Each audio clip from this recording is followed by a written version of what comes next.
तालियां बजती रहनी चाहिए। और जिस तरह से भारतीय रेल आगे बढ़ रही है, और इस बीच जरूर आप कह सकते हैं कि उनका इंतजार है, आगे किस तरह से प्लान है वो जानने के लिए आज हम उनसे बात करेंगे और उनके साथ बातचीत करेंगे। अमिताभ जी, मैं उनको भी स्टेज पर बुलाना चाहूंगा। और यकीन मानिए, एक शानदार और यादगार आगाज चौपाल यानी देश के सबसे बड़े मंच का रहा है। तो अश्विनी वैष्णव जी आ चुके हैं, जोरदार तालियों के साथ उनका स्वागत।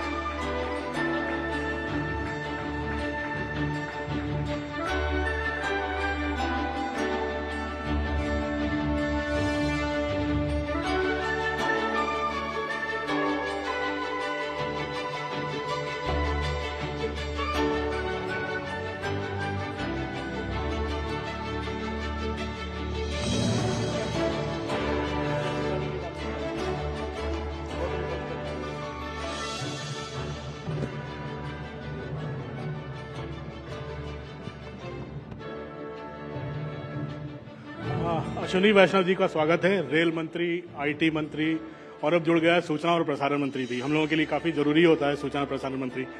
अश्विनी सर, लेकिन शुरुआत हम रेल से ही करना चाहेंगे।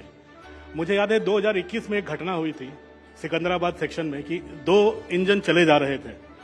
एक इंजन के सबसे आगे खड़े थे रेल मंत्री अश्विनी वैष्णव, दूसरी इंजन के ठीक सामने खड़े थे मेरे ख्याल से रेलवे के chairman railway board.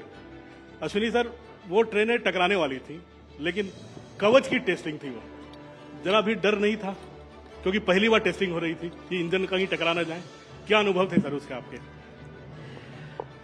Amitabh ji, पहले तो आपको धन्यवाद। और जितने कागज आपके हाथ में दिख रहे हैं, मुझे लगता है आज आप यूपीएससी का इंटरव्यू लेने वाले हो। सर, आप आईआईटी पास हो, हमें तो इतनी तैयारी आपने कर रखी है, मुझे चिंता हो रही है अभी। आपने जिस विषय से आज का डिस्कशन चालू किया है, बहुत ही महत्वपूर्ण विषय है, ऑटोमेटिक ट्रेन प्रोटेक्शन का। ऑटोमेटिक ट्रेन प्रोटेक्शन दुनिया में करीब करीब सभी बड़े रेलवे सिस्टम्स ने, सभी देशों ने करीब 1970s में, 1980s में लगाना चालू किया था और 1990s में आते आते करीब करीब सभी रेलवेज ने अपने सिस्टम में, नेटवर्क में ऑटोमेटिक ट्रेन प्रोटेक्शन लगा दिया था। अनफॉर्चुनेटली जिन लोगों ने 58 साल देश में राज किया, उन लोगों ने रेलवे की सेफ्टी के ऊपर इतना ध्यान कभी नहीं दिया जितना प्रधानमंत्री श्री नरेंद्र मोदी जी ने अपने कार्यकाल के आरंभ होते ही एटीपी का डेवलपमेंट चालू किया। 2016 में डेवलपमेंट कंप्लीट हुआ, 19 में सर्टिफिकेशन मिला और 21 तक कई ट्रायल्स हुए, मतलब ट्रायल इंस्टॉलेशंस हुए और 2022 से इसके बड़े लेवल पे इंस्टॉलेशन चालू हुआ कवच का। और अभी 17 जुलाई 2024 को इसका वर्जन 4.0 कंप्लीट इसका फाइनली डेवलप हुआ और अब बड़े लार्ज स्केल पे अपन इसको इम्प्लीमेंट कर रहे हैं। अभी 10,000 लोकोमोटिव्स पे एक साथ लगाएंगे और 9,000 किलोमीटर पे एक साथ देश भर में कवच का इंस्टॉलेशन होगा।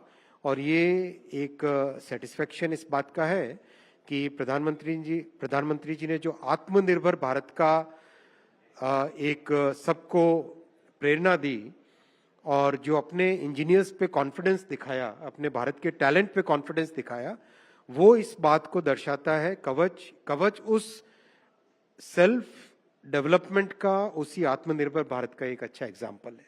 अश्विनी जी, इसमें एक सवाल और उठता है कि कवच, काफी ट्रेन एक्सीडेंट्स इधर कुछ दिनों में बढ़े हैं और काफी उसको हाइप भी किया जा रहा है।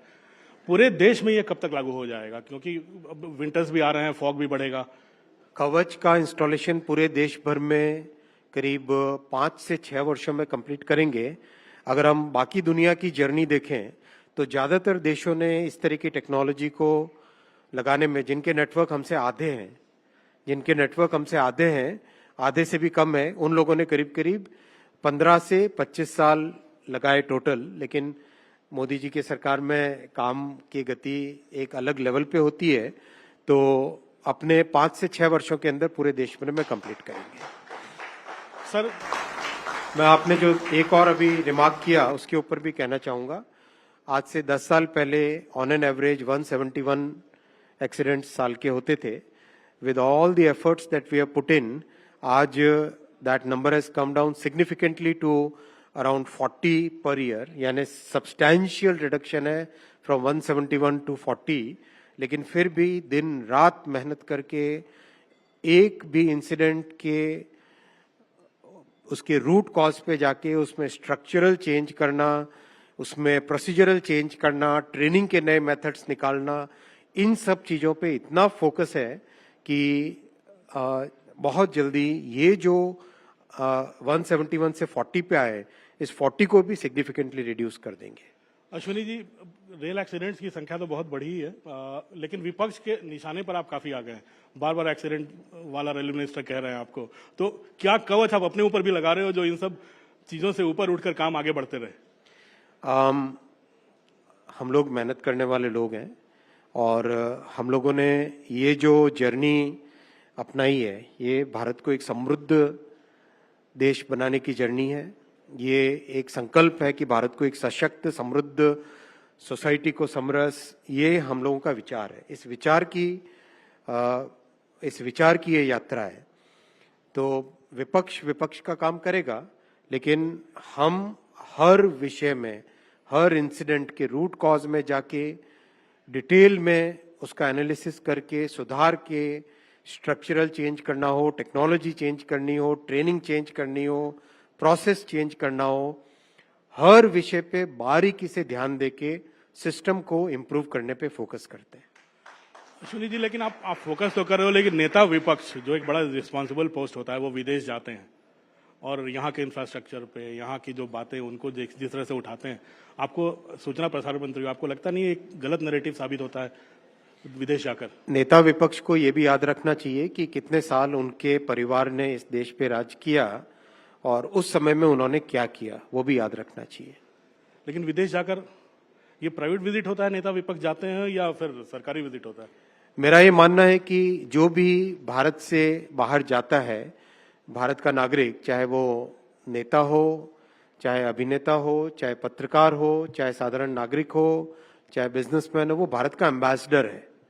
उसे भारत के बारे में क्या कहना है, बहुत सोच समझ के, बहुत समझदारी के साथ, भारत की जो विश्व में आज इस आकांक्षी भारत की जो विश्व में नई पहचान बनी है, वो याद रखनी चाहिए। और ये ध्यान रखना चाहिए कि हम विदेश में जाते हैं जब, तब भारत के एम्बेसडर के तौर पे जाते हैं, इस प्राचीन संस्कृति का, इस आधुनिक देश का, और ये इतनी बड़ी जनसंख्या के सपनों को याद रख के बात करनी चाहिए। अश्विनी जी, इसी पर मैं ट्रैक बनाना चाहूंगा। पिछले कुछ दिनों में देखा गया कि काफी ट्रेनों की डिरेलमेंट हुई है, पटरियों से उतरी हैं ट्रेनें, कहीं पे पत्थर मिल रहा है, कहीं पे पटरियों पे सिलेंडर मिल रहा है। क्या कोई साबोटाज देखते हैं आप? क्योंकि कई मसले एनआईए को भी हवाले किए गए हैं। क्या कोई साबोटाज है, डेलिबरेट अटेम्प्ट है, या कोई बाहरी साजिश है? जो भी ऐसी प्रयास कर रहे हैं, उनको मैं स्पष्ट भाव से चेतावनी देना चाहूंगा कि एक एक को पकड़ेंगे, एक एक के पीछे जाएंगे, और किसी भी हालत में जो 2 करोड़ यात्री देश के डेली रेलवे में यात्रा करते हैं, उनकी सुरक्षा की जिम्मेदारी अकाउंटेबिलिटी के साथ हम लोग करेंगे, और किसी भी हालत में किसी को भी इस सुरक्षा के साथ खेलने नहीं देंगे। लगता कहीं साबोटाज है? मैं इन चीजों में नहीं जाना चाहूंगा। मेरा मानना है कि हमें इतना चौकन्ना रहना होता है, इतना चौकन्ना रहना है कि कोई भी कितने भी प्रयास करे, हम अपने आप को सुरक्षित रख सकें और हमारे यात्रियों को सुरक्षित रख सकें। सर, आप पिछले दिनों आप बेंगलोर गए थे और वंदे भारत स्लीपर कोचेज का आपने उद्घाटन भी किया था। कब तक जुड़ेंगी सर ये आधुनिक कोचेज हमारे रेल में? आपने देखा कि पिछले 10 वर्षों में रेलवे में टेक्नोलॉजी का जो ट्रांसफॉर्मेशन हुआ, वंदे भारत चेयर कार आई पहले, उसके बाद में वंदे भारत की स्लीपर बनी है, और 1-2 नजदीक के शहरों में ट्रेवल करने के लिए भी एक वंदे भारत की एक नया वर्जन बना है। तो जैसे रैपिड रेल मेरठ से दिल्ली की है, वैसी ही। तो ये प्रधानमंत्री जी का रेलवे में एक फंडामेंटल ट्रांसफॉर्मेशन लाना, इलेक्ट्रिफिकेशन, नए ट्रैक बनाना, नई ट्रेन्स बनाना, नए सेफ्टी के सिस्टम्स लाना, सॉफ्टवेयर नया लाना। एक अभी सुपर ऐप का काम चल रहा है जिसमें कि यात्रियों के पॉइंट ऑफ व्यू से जितनी फैसिलिटीज चाहिए, सारी फैसिलिटी एक सिंगल ऐप में आ जाएगी। तो ये सब चीजें एक ओवरऑल रेलवे के ट्रांसफॉर्मेशन का काम चल रहा है। उसी कड़ी में वंदे स्लीपर भी है, जिसका कंस्ट्रक्शन, मैन्युफैक्चरिंग, डिजाइन सब कंप्लीट हो गया है और अब करीब 2 से 3 महीने उसकी टेस्टिंग होगी और रेलवे टेस्टिंग भी बड़ी एक रिगरस टेस्टिंग करता है। उस टेस्टिंग के बाद में इसका इनॉग्रेशन होगा। और वंदे मेट्रो भी लॉन्च होने वाली है। आज माननीय प्रधानमंत्री जी गुजरात में गांधीनगर से गांधी धाम और उसके आगे भुज, उसके एक्सटेंशन में, उसमें पहली जो रैपिड रेल की तरह 2 शहरों को, 2 नजदीक के शहरों को जोड़ने वाली ट्रेन को लॉन्च करेंगे। इसका नाम भी कुछ रखा है आप लोगों ने? हाँ, जल्दी नाम आ जाएगा आपके साथ। अभी खुलासा नहीं होगा? और थोड़ा इंतजार कीजिए। चलो, प्रधानमंत्री जी के भाषण का हम लोग इंतजार करेंगे। एक आपके रेल मंत्रालय में आपके कमरे के बाहर एक बड़ी लंबी तस्वीर, बहुत बड़ी तस्वीर लगी हुई है अश्विनी सर। उसमें जो चेनाब ब्रिज है जम्मू कश्मीर वाला, उसके बारे में ये कहा जा रहा है कि टेक्निकल मार्वेल है। ये कैसे सपना पूरा किया और कितना इंस्पिरेशन है ये आपके कमरे के बाहर लगा होना, मतलब ये आपको इंस्पायर कर रहा है? जरूर, चेनाब ब्रिज एक बहुत बड़ा इंजीनियरिंग चैलेंज था और ये इसलिए विशेष चैलेंज था क्योंकि हिमालयन जियोलॉजी एक यंग जियोलॉजी है। हिमालयन माउंटेन्स यंग माउंटेन्स है। यंग माउंटेन्स होने का मतलब कि इतना सेटलमेंट नहीं हुआ है कि नीचे स्टोन्स, पत्थर, ग्रेनाइटिक रॉक आ जाए। अभी भी वहां पे काफी लूज जियोलिथोग्राफी रहती है उसकी। तो उस चक्कर में आपने यूपीएससी की तैयारी की है तो आपको जवाब मुझे टेक्निकली देने पड़ेंगे आज। तो इतना कॉम्प्लेक्स उसकी जियोलॉजी है कि उसमें बड़े सारे चैलेंजेस थे। जैसे ब्रिज की एंकरिंग कैसे होनी चाहिए, वो अपने आप में एक बहुत बड़ा चैलेंज था। तो करीब 6-7 महीने उसकी एंकर की डिजाइन पर लगा। फिर उसके ब्रिज का जो फाउंडेशन है, वो फाउंडेशन अपने आप में, जैसे समझिए आप 7 या 8 मंजिल की ऊंची बिल्डिंग हो, वैसा उसका टोटल फाउंडेशन है। और कई उसमें नए इनोवेशन किए गए हैं क्योंकि एक वो वैली में होने से क्या होता है कि जो आपने फिजिक्स में पढ़ा होगा, जब विंड वैली में से जाती है तो उसकी स्पीड बढ़ जाती है।